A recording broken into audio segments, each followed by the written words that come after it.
the other thing that I have found is that, at least in my experience, the atheists that I have encountered, and I've encountered many of them, is that they tend to know the Bible better than most Christians I know. And that's part of the reason why they became atheists, is because they know these scriptures. They don't know how to reconcile them. They don't know what they mean, but they can point every quote unquote inconsistency that they perceive to be there. They know book, chapter, and verse. A lot of Christians that don't know their Bible as well are tripping up all over the place, stumbling all over their face, trying to deal with, the accusations that are coming their way. And then you combine that with these kids, that grow up in the Christian church, and you've got guys like Kent Hovind who will tell you the statistics of children who grow up in Christian families, grow up, accepting Christ at a young age, in church every time the doors are open, reading their Bibles every year, go to secular high school or college, and within a year or two, they're dumping all of it. But then when you come along and show them, okay, but this is what the Bible is really saying, this is what it's really talking about, this is the reason why God's saying kill the women, kill the children, and everything like that, boom, all of a sudden that roadblock that caused them to deviate and go down the path of atheism has been removed. And in my experience, not only do they come back, they come running back with fire and zeal. That's been my experience. I can't speak for anybody else. But so Genesis 6 for me, I didn't really understand it. I accepted it as giants and that angels did it. Now, seminaries today teach what's called the Sethite theory.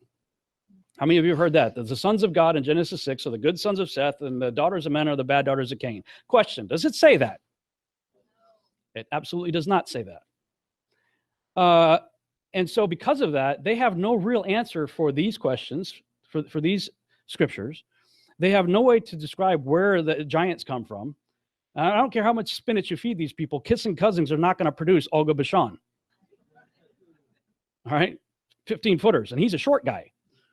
You get to Amos 2:9, and the Amorites are described as tall as cedar trees. A modest cedar tree gets to 36 feet tall. The cedars of Lebanon were 150 feet tall. So I don't know the context in which Amos is writing. That's still huge. On the drive down here, there's a big statue of Sam Houston. Have you guys ever seen that statue on the highway? That's got to be close to that height. It's this big white statue of Sam Houston on the side of the road. I'm like, wow, that's probably what they encountered when they went into the land of Numbers 13. And the good sons of Seth mating with the bad daughters of Cain does not answer that situation. And by the way, if it's supposedly the good sons of Seth, why are they the ones doing the bad thing in the story? It's just something to think about. Many of you know that I served in the military. I was in the Army, first the 110th Air Cav, 86 to 93. And I was initially a helicopter mechanic / door gunner, and then became a pilot, scout helicopters. And in the military, I don't care which branch you go into, you have, we called this our SMART book. It's your Common Soldier's Task Book.